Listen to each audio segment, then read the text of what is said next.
Hello, everybody. My name is Lee-Anne, and as Ami said, I'm one of the owners of 6 Degrees Productions. We are a creative agency. We specialize in video, animation, and graphic design. And playing behind me is our demo reel, so you can see a little bit of our work. I've been doing this for the last 18 years, and I've worked in many different roles in the video and animation production space. But that's enough about me. So today, my presentation topic is using AI to solve a creative production challenge. So as you all know, AI is literally everywhere. Everyone is talking about it, especially in the creative space.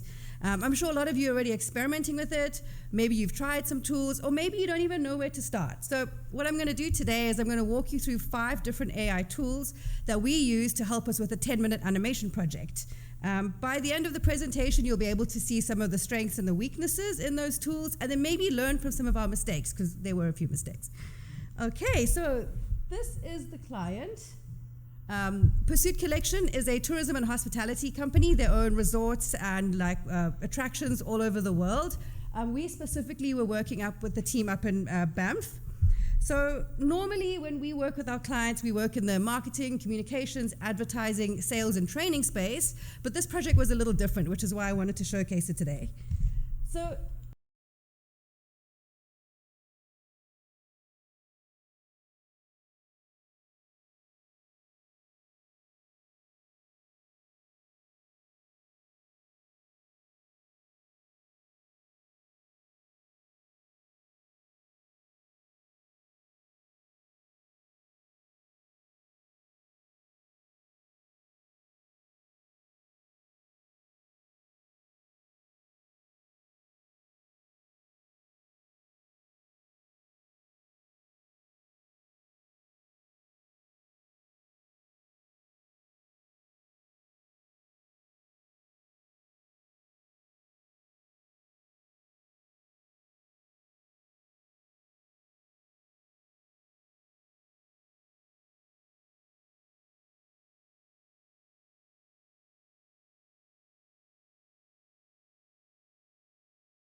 a 10-minute animation, which is like super tight.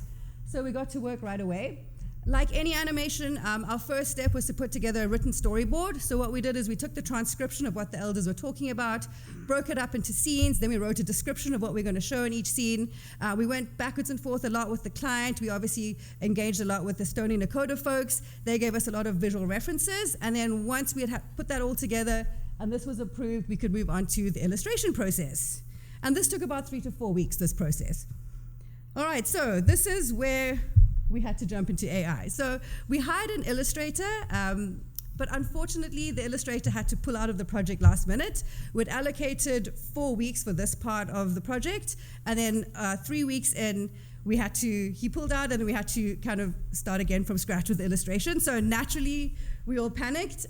We had a lot of sleepless nights, team brainstorming sessions, but then we came to the conclusion, well, you know, we've already used AI to generate some of the illustrations for the pitch that we sold to the client.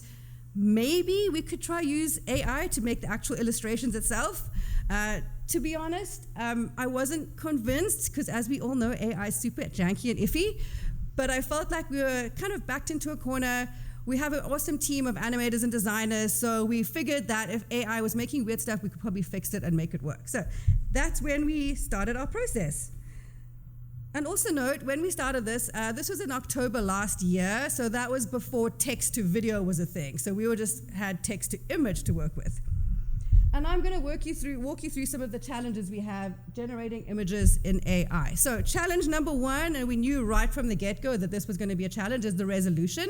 So most AI image generation platforms have a maximum resolution of HD, whereas we needed to create this animation in 4K because it was going to play in a movie theater. So we did some experimenting, played around with some tools, and we eventually found one AI tool called Pixelcut, which allowed us to upscale HD images all the way up to 8K actually, and keep perfectly crisp resolution, which was awesome. I should have put my text on that. So anyways, next challenge was style inconsistency. So we did some experimenting with the AI tools, and then we settled on Adobe Firefly and OpenArt because they gave us the best results.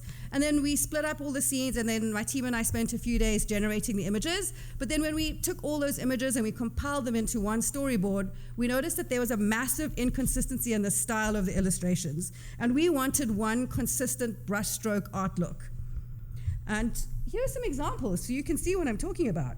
Even with Firefly and Adobe, you can tell it what style you want, but it doesn't always do that. We had everything from photorealistic to like more 2D and pretty much everything in between.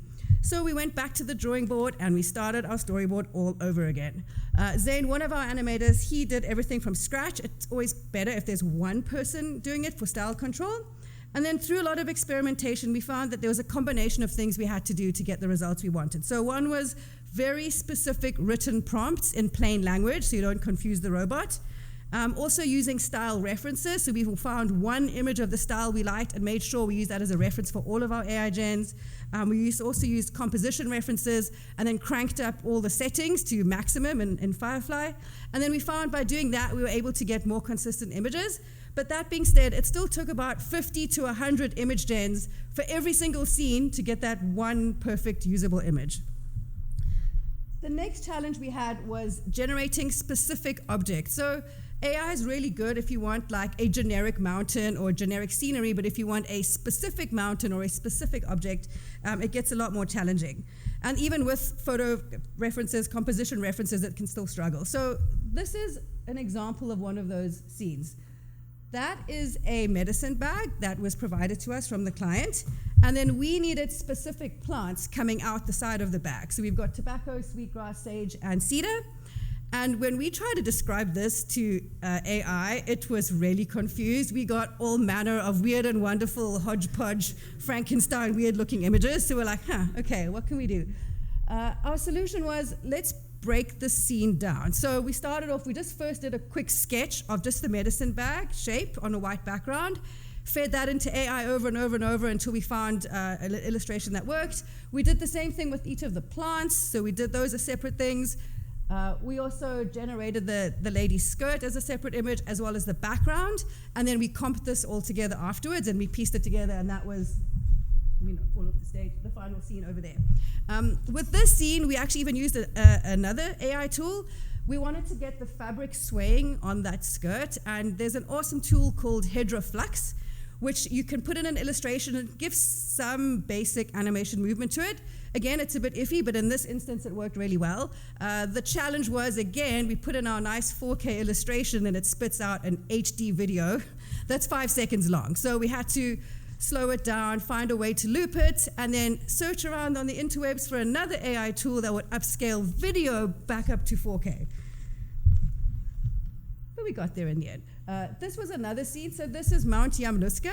This is of cultural significance to the Stony Nakota people. So it was really important that the mountain actually looks like the mountain and that it's recognizable.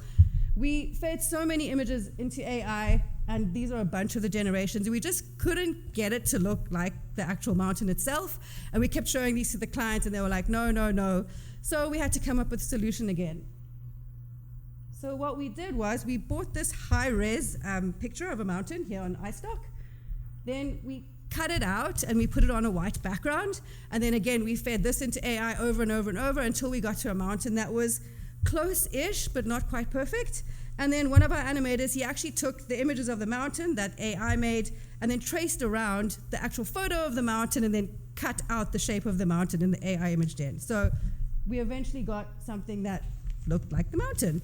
And then in this instance, we actually generated the background, the foreground, and the trees as separate graphics and then comped that all together in After Effects. The last challenge we had was flat images with no layers. If you know anything about animation, you need every single asset in its own layer, and we knew that we were going to get everything as flat images.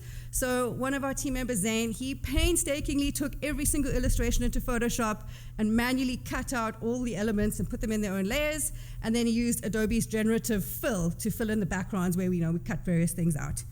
So then finally, we could get onto animation, finally. Okay, the animation process, you're probably familiar with this. That's adding movement, adding panning, zooming, making everything move, and then also adding all the atmospheric things. So we have snow, the northern lights in the sky, water rippling, fire, clouds, lens flares, as well as transitions between the various scenes.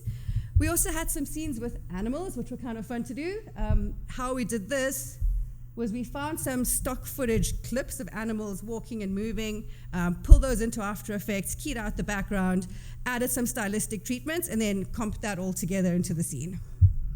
So, in summary, this is our workflow.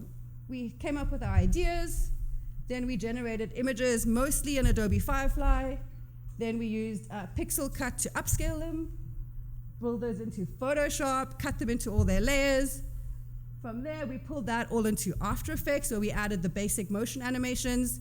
For some of the scenes, we used HydroFlux, like I mentioned, the skirt, and then we did some water movements and also some clouds, which HydroFlux was pretty good at. Oh, I missed a step. Then we used HitPaw to upscale the HydroFlux HD videos back to 4K, pulled that all back into After Effects, did the atmospheric animations. From there, we pulled it into Premiere Pro. I did all the subtitles because the original footage was in the Stony language, so we did English subtitles. Then we sent it to our audio engineer to do sound design, audio post-production, final mix, and also putting it into 5.1 surround sound, and he used Pro Tools for that. The last step was pulling it all back into Premiere to do the final touches, add the opening titles, the closing credits, do the final export, and give it to the client. Whew, okay. I can't share the whole animation, but what I will do is I'm just going to show you, I edited together a quick 30-second reel with just some of the scenes so you can see how it turned out.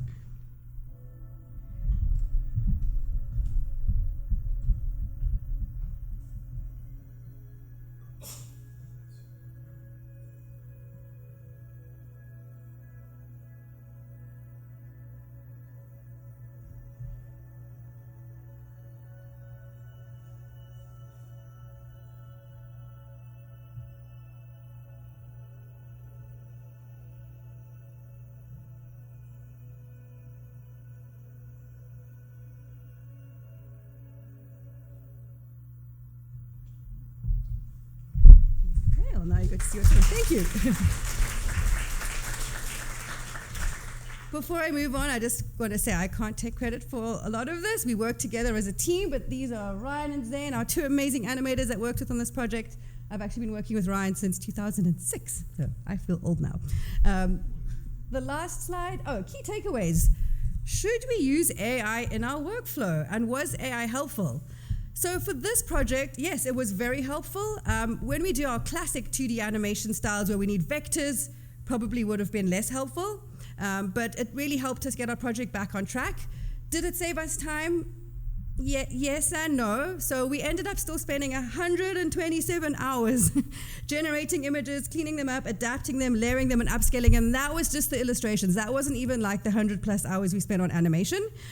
So it definitely helped us get our project back on track, but it wasn't as big a time save as I thought it would be. And it's not this magic button that everyone thinks it is. You just push it and then spits out a perfectly made thing. AI is obviously it's advancing really quickly as we speak, but it still requires a huge amount of experimentation, human intervention, and a lot of manual labor still to get it to do what you want it to do. And then I just thought I'd just do a quick summary slide. These are the tools that we used in one slide. One cool one that I'll just point out, HydroFlux, the one in the middle, that's come a long way since we were using it in October last year, and we're doing some experimenting with it. It's actually got some really cool stuff, like illustration to animation, and then also text to animation prompts that you can do, and we're also even playing around. They've got now 3D characters that are walking and talking, although it's still a bit janky, but some really interesting things out there. So I encourage you to see, experiment, play, and then see if there are any AI tools that will work for you and will help you speed up your workflow. And that's it.